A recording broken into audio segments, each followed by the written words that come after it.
نحمده ونستعينه ونعوذ بالله من شرور أنفسنا ومن سيئات أعمالنا من يهده الله فلا مضل له ومن يضلل فلا هادي له وأشهد أن لا إله إلا الله وحده لا شريك له وأشهد أن محمدا عبده ورسوله أما بعد فأعوذ بالله من الشيطان الرجيم بسم الله الرحمن الرحيم ذلك ومن يعظم حرمات الله فهو خير له عند ربه وقال الله تبارك وتعالى ومن يعظم شعائر الله فإنها من تقوى القلوب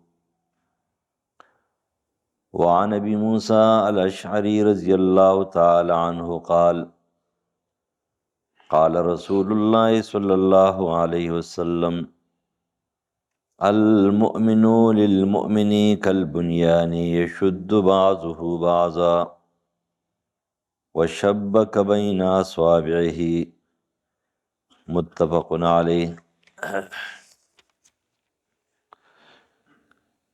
ذالک ومن يعظم حرمات الله، دا مذکور خبری د حج، طواف، کعبه، دا د حرمات د الله نه دا هغې اشیاو نه دي چې د دې عزت فرض دی، تعظیم او قدر فرض. چا چې دې تعظیم وکړو فهو خیر له عند ربه، دا د ده لپاره بهتر دی په نزد رب ده. سورة حج آیت نمبر 30 ومن يعظم شعائر الله فإنها من تقوى القلوب. څوک چې د شاعرو د الله، د جماعت، د اذان، د اقامت، د کعبې، د حج او د عمرې، د قرآن او د رسول او د دین د مراکزو قدر کوي. تعظیم مطلب عبادت نه، تعظیم معنی قدر. نو دا زړونه د تقوا نه ډک دي. سورة حج آیت نمبر 32. ابو موسی اشعری رضی الله عنه فرمایي چې رسول الله فرمایل چې مؤمن د مؤمن دپاره په شان د یو آبادۍ او دیوال دی،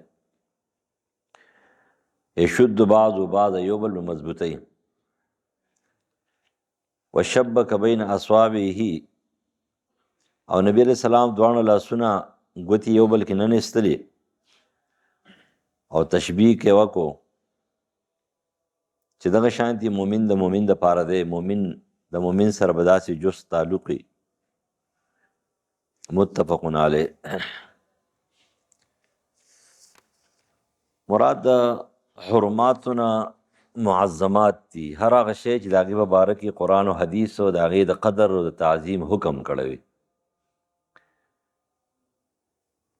لکه اوس جومات دی، د جومات تعظیم به کې، و د جومات تعظیم دا دی چې جومات کې به ګندګي نه اچي، جومات کې به دنیوي خبرې نه کې، جګړې به پکې نه کې، کنځلې به پکې نه کې. دا خو بهر هم ګناه ده، خو د جومات دروازه باندې دننه بیا دا ډېره ګناه ده.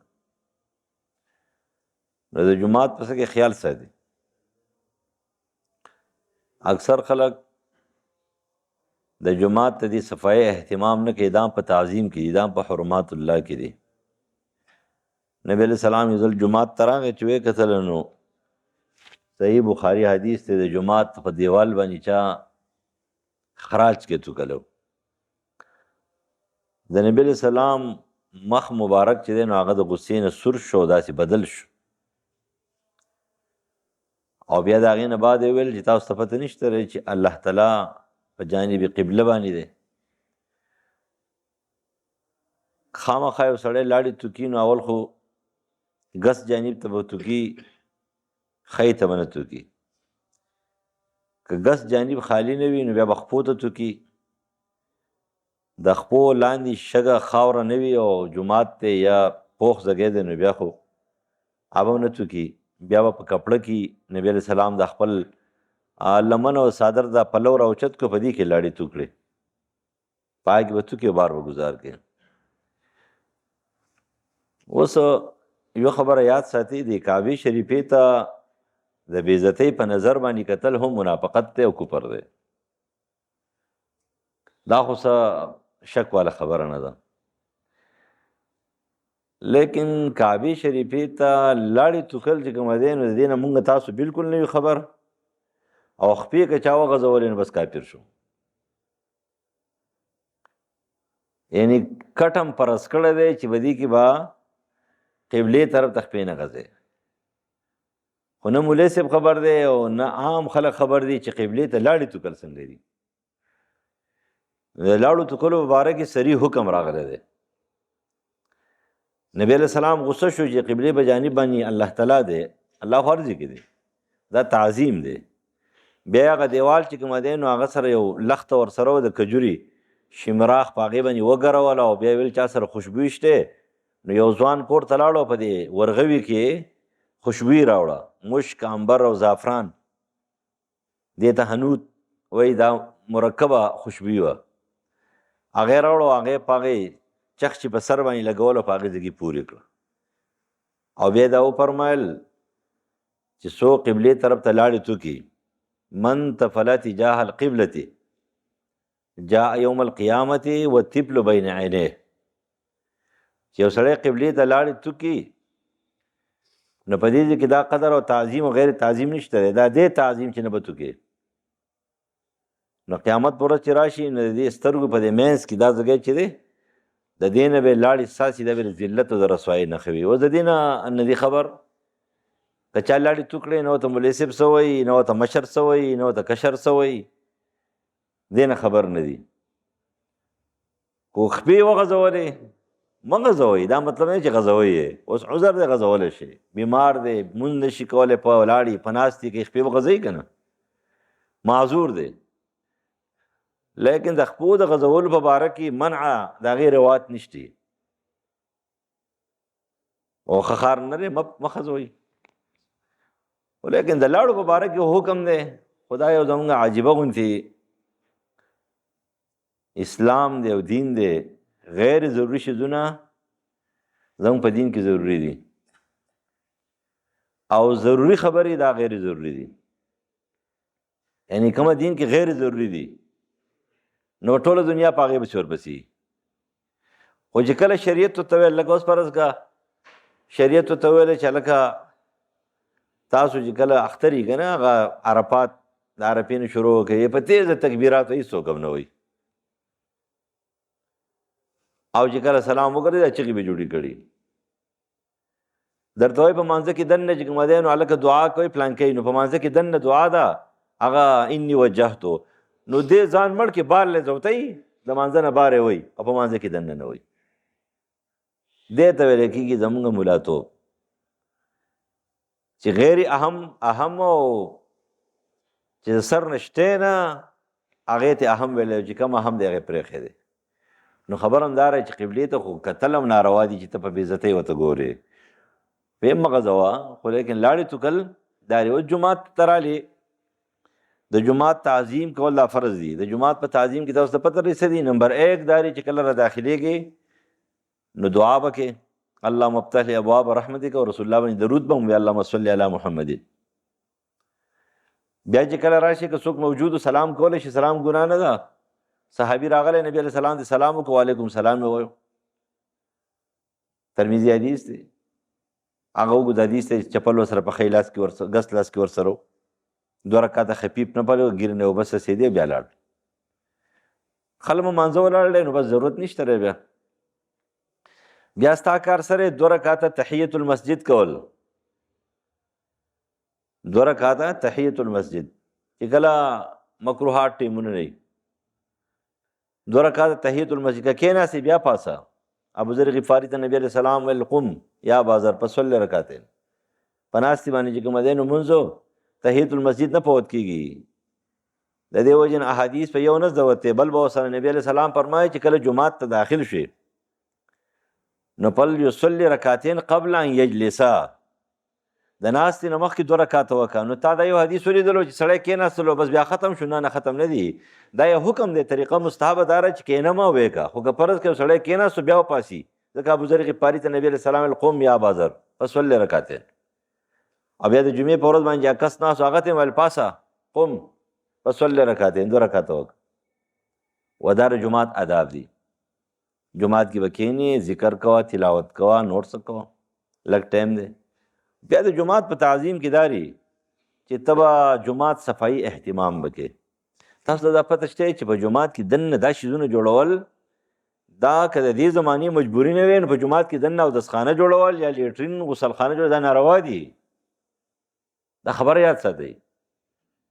په جماعت کې دننه تشې میچازي کول دا ناروا دي. دا جماعت حصه ده، دا د اصول ځای د جماعت حصه ده.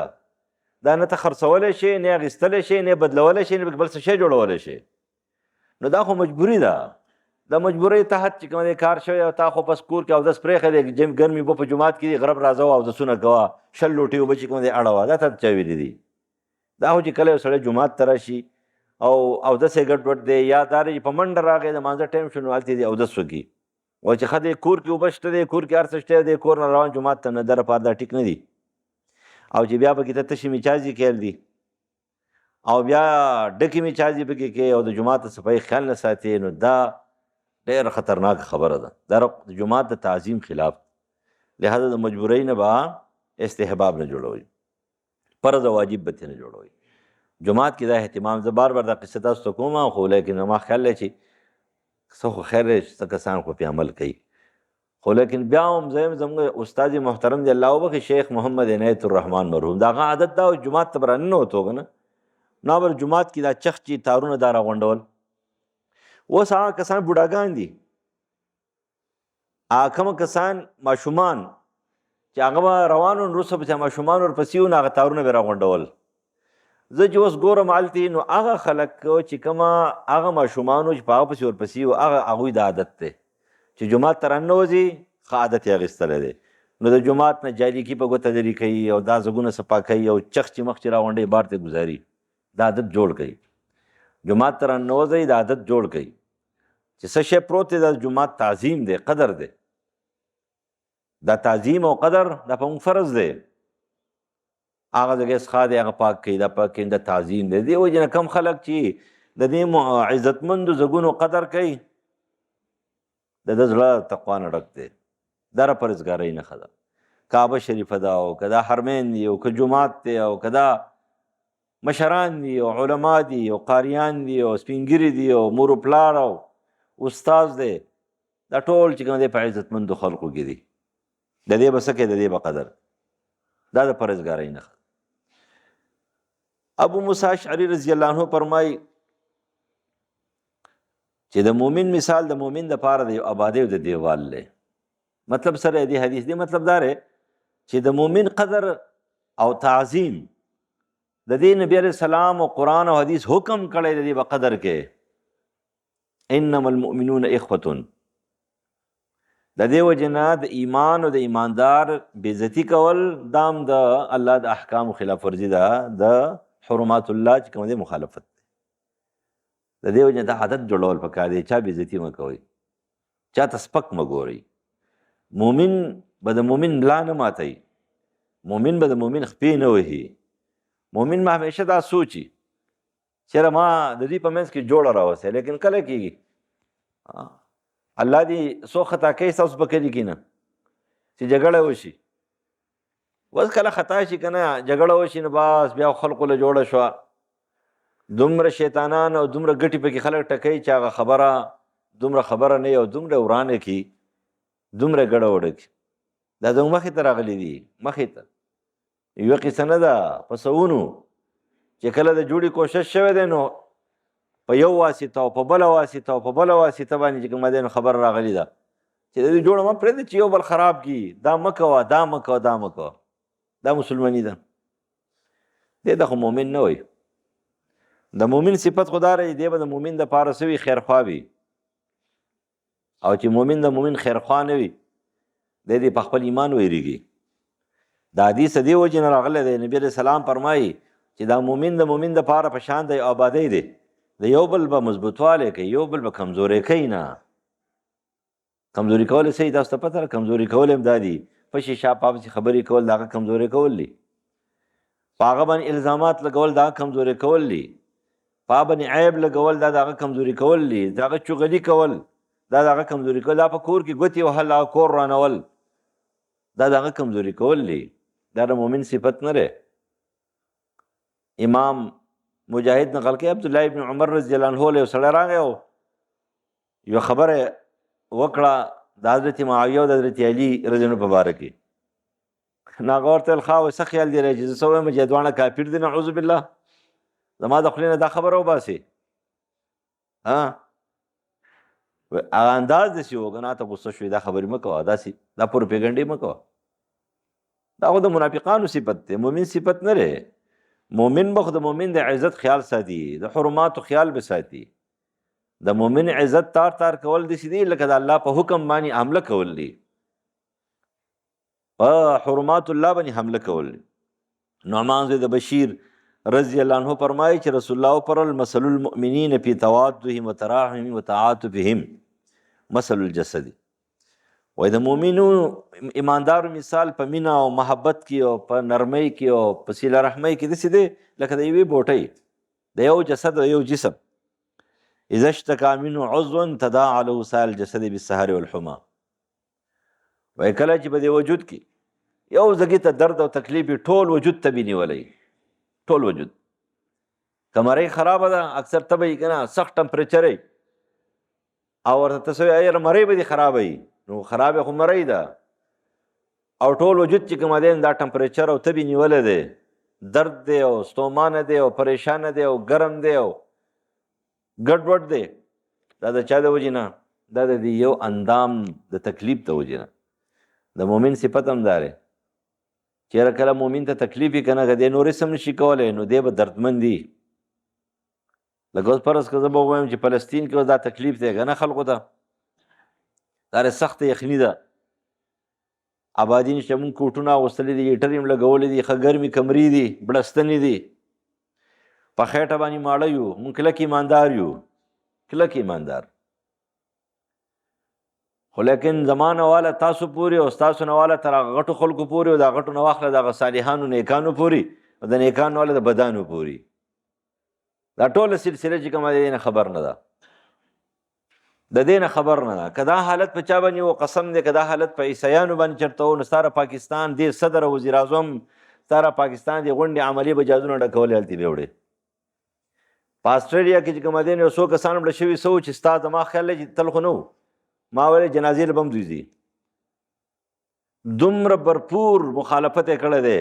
لیکن د فلسطین په باره کې یو ټک نه کوي، یو ټک، یوه خبره یې نه ده کړې، نه صدر نه وزیر اعظم نه بل نه بل نه بل نه کولی شي.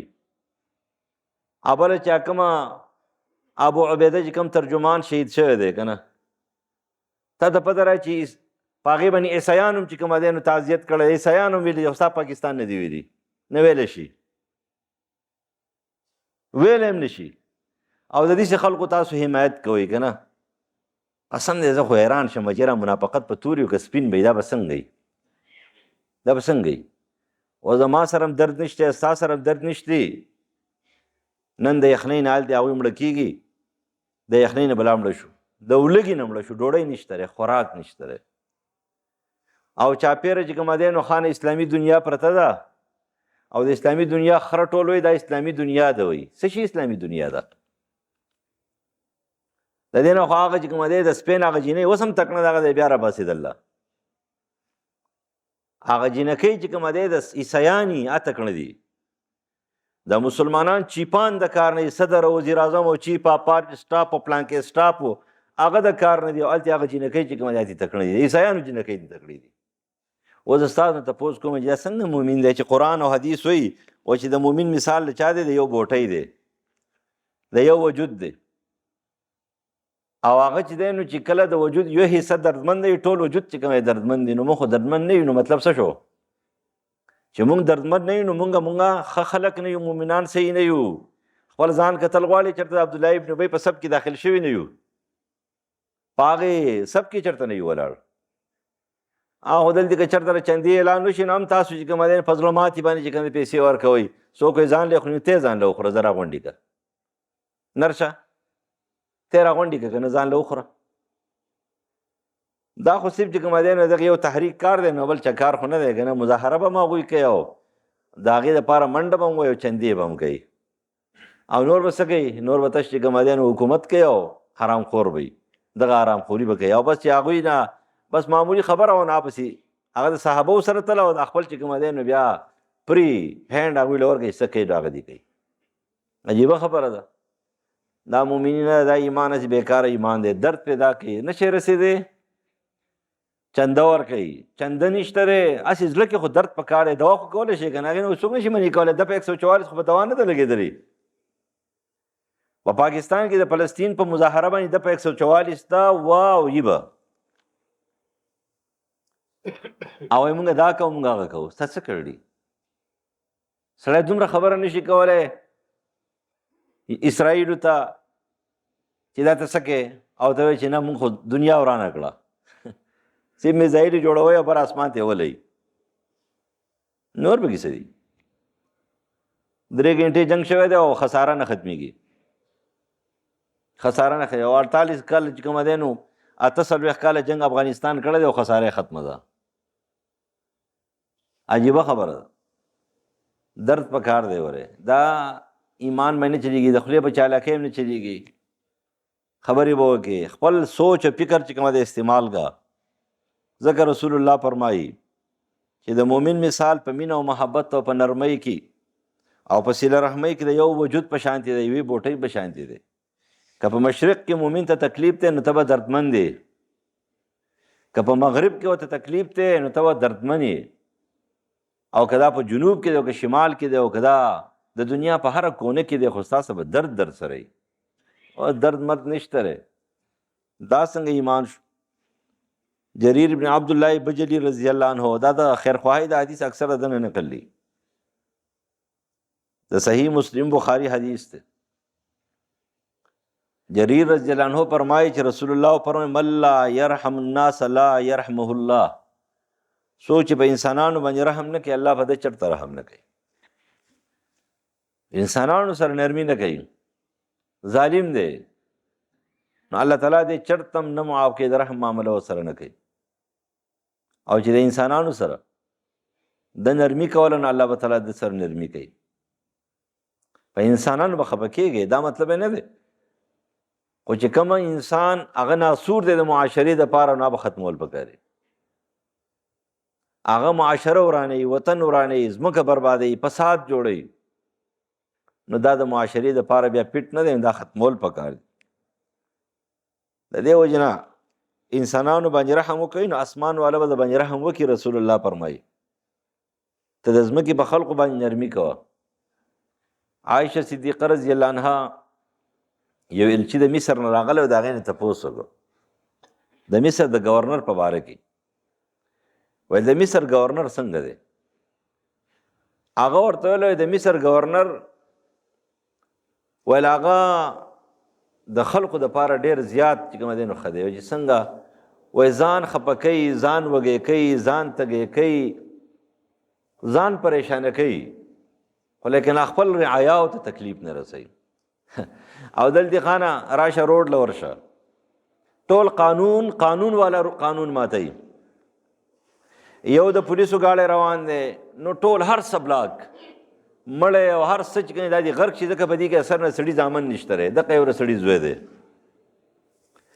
فوجي روان دی، وزیر روان دی، بل شی بل لوښی روان دی، ټول ټریفک چې کوم دی نو بند، تکلیف دوی ته او بس ټول عوامو ته تکلیف. پای کې ښه سړي زوی نه کې ښه ډاکټرانی، پروفیسرانی، انجینرانی، غټ شیخان او علمایي، لیکن هسه خلک نه دی. نو بس دغه یو سړی دی دغه روان دی. یعنی دوی د خپل ځان دپاره د خپل حفاظت دپاره تا ته تکلیف در رسوي، ټول تکلیف تا ته. که نه ستاسو مخکې فکر څو کاله مخکې دلته یو لوښی راغلی و او په دې بازار کې د خلکو ویلی چې ولټیج کم دی، بریګیډیر وکړه کرنل وکړه څه شی و. هغه داسې متحیره ودرېدل چې ولټیج څنګه کمي؟ هغه ته دا پته نه وه چې یاره ولټیج کمي که زیات وي. وای دا ولټیج دی 40 ورته وګوره دا بلب دی، څو د بجلۍ د محکمې شته شی و. هغه ته دا پته نه وه بادشاه لور وه خلک چې کوم دی نو پلاونه نه خوري خلکو ته القات دی پلاونه نه خوري دا هغه خلک دی دوی د ګرمۍ نه څه خبر دي د یخنۍ نه څه خبر دي د درد نه څه خبر دي د غریبۍ نه څه خبر دي د ولږې نه څه خبر دي د تږي نه څه خبر دي اوبه ستا څنګه خیال وساتي نو هغې ورته ویل چې د مصر ګورنر ځان خفه کوي خو لیکن عوام نه خفه کوي ځان وږی کوي خو ماتحت نه وږی کوي ځان له تکلیف ورکوي لیکن عوام له تکلیف نه ورکوي ورته ویل زما د ورور قاتل دی زما د ورور قاتل دی خو دا یاد ساته دا خبره زه پټولی نه شم چې نبي صلی الله علیه وسلم فرمایي چې مشر کله دا خپلو رعایاو دپاره چې کوم دی ځان خفه کوي ځان پریشانه کوي هغوی تکلیف نه رسي دا سړی جنتي دی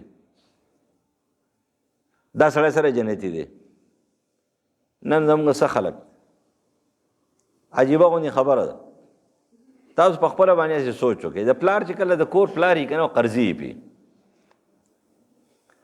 که پلار دی په هغه باندې قرضې دي او هغه لاړ شي او د بل سړي نه په سود باندې پیسې راواخلي لکه اوس فرض که پلار دی په هغې 100 لکه روپۍ دي ډېر بې وس او بې کسه دی اوس نه کېږي هغه لاړو د بل سړي نه د دې پیسو دپاره د دې 20 لاک دپاره 100 لکه روپۍ قرض کړې او دا یې ورته ویله چې دا 100 لکه روپۍ به زه تاله در کوم د سود سره به در کوم او هغه 100 لکه روپۍ راوړي او په هغه 100 لکه روپو باندې لاړ شي یو داو د جوارۍ وکړي وسته وبېري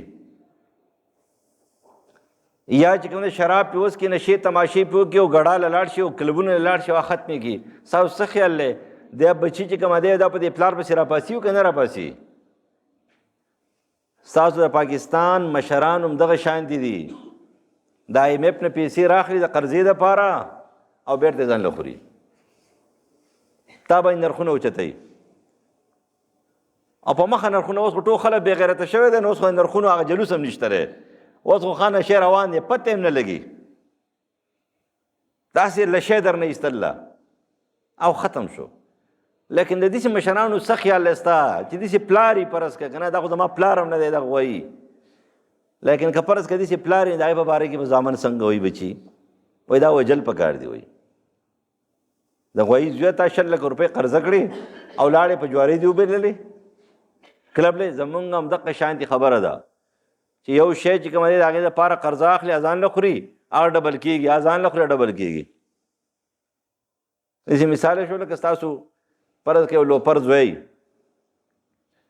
او هغه له ته بجلی بل ورکړي چې یاره جي دې کې 10,000 روپۍ بل دی دا داخل کا او هغه لاړ شي هلته یو د الونه مهر جوړ کړی که نه هغه مهر پې ووایي او که هغه سچري کې 10,000 روپۍ ځان له وړاو کړي او بل لاوړي پلار له ورکړي بل ما داخل کو دویمه میاشت کې پکې بقایجات راشي زمونږ IMF والا هم دقه شانتي قصه ده قسم دی دا الو مهر درته لګوي ځان له خوري وایي موږ په قرضه کې دومره پیسې ورکړي یو هم نه دي ورکړي دروغ وایي او چې بل شپږ میاشتې پس ګوره ډبل شوي نو حضرت عایشه ته فرمایي رضی الله عنها چې زه دا حدیث نشم پټولی چې کله څوک چې کوم دی د ماتحت د دې حرماتو خیال ساتي دا ماتحت هم حرمات دي د دې خیال ساتي آیات ساتي دا عزت دی که نه نبي علیه السلام ته یو صحابي راغی د خپل ورور شکایت یې وکړو وایي ټول سبقونه وایي جومات کې ناست دی بل کار روزګار نه کوي نبی علیہ السلام ته وفرمایل وایي تعالی الله تعالی د دې په وجه رزق درکوي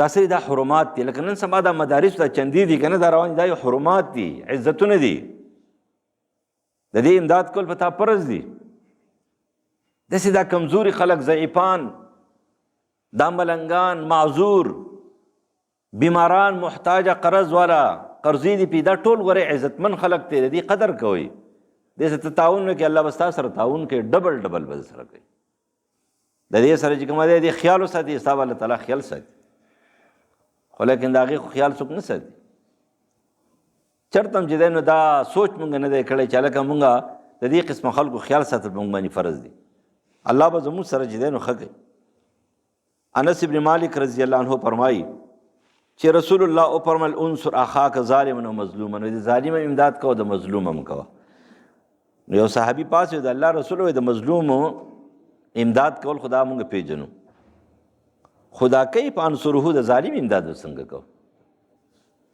نبی علیہ السلام تو فرمایل تحجزه او تمنعه من الظلم فإن ذلك نصره.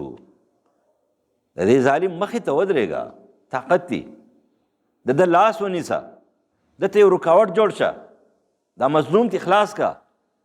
دا د دې ظالم سره چې کوم دی سره امداد کولی، ځکه ظلم نه بچ کو جو بس لاړو بچ. مطلب همدار په دې معاشره کې یا به تعاون کې، یا به تعاون اشاره کې، یا به تعاون سړی ورته ښه، او یا چې څوک تعاون نه کوي هغه پویه کې، او یا دار چې څوک په چا ظلم کوي دغه به لاس نیسي، لاس دا باندې رکاوټ پته جوړېږي. مشوره به ولا ورکې. د دې نبی علیہ السلام فرمایي که نه چې د منع دپاره هم درې طریقې دي، یا قانون دی ډانګی دی، یا جبه د واعظ دی مقرر دی کتاب دی، یا زړه دی عوام الناس دی. یا خو قانون دی چې منی به کې، قانون نشته دی.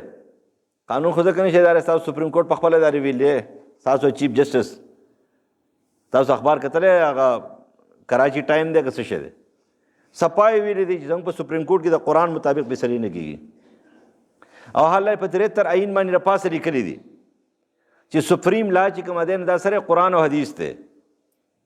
زموږ سپریم لا قرآن هغه خبره ټیک کړله، غلطه نه ده کړې، هغه داسې نه دی زه نه منم. هغه په سپریم کورټ کې د قرآن او حدیث موافق وایي د قرآن فیصلې نه کېږي، وایي که فیصلې کېدل جیلونه به ډک وی. ډېر ښایسته اشاره یې کړله چې د قرآن مطابق فیصلې کېدې نو مظلومانو په جیل کې نه وی پرته او بهر وی، خو نه کېږي. هلته فیصلې په یو عدالت کې نه کېږي، په یو عدالت کې نه کېږي، خو د وکیل چالاکي او د وکیل دروغ هغه چلیږي. ښه وکیل هغه دی چالاک کوي، ښه وکیل هغه دی انګریزي ولا ورځي، ښه وکیل هغه دروغجن وي، ښه وکیل هغه دی د جج سره میلاوي، جج له پیسې ورکړه بس تا کیس وګټو، دغه جج دی دغه فیصلې نو هغه څه ویلي صفا ویلي په سپریم کورټ کې وایي د قرآن مطابق فیصلې نه کېږي. دې څه به څه کوې؟ نو دا لاس قانون خو نشته دی. نو جبه شته دی، ستاسو سره خو جبه شته نه، نو موبایل در سره دی، هغې باندې هم کولی شي. او که دا نه زړه خو در سره دی، زړه خو دې څوک نشي نیوی که نه، نه یې دوا نه څوک مني کولی شي او نه یې د زړه نه څوک مني کولی شي. په دې باندې خو د چا لاس نه دی، لاس دې اوچت کړی دی او دعا کوه، خیرې کوه کافرانو مشرکانو ظالمانو ته، دې مظلومانو ته دعا کوه، یا په زړه کې چې کوم دی ګناهونو سره نفرت ساته. الله تعالی دې موږ د حرماتو عزتمند جوړ کړي، او الله تعالی دې موږ د مظلومانو ملګري کړي، د هغې حمایت کوونکي او د ظالمانو د مرګستیان دې الله موږ وساتي. وما للبلغ.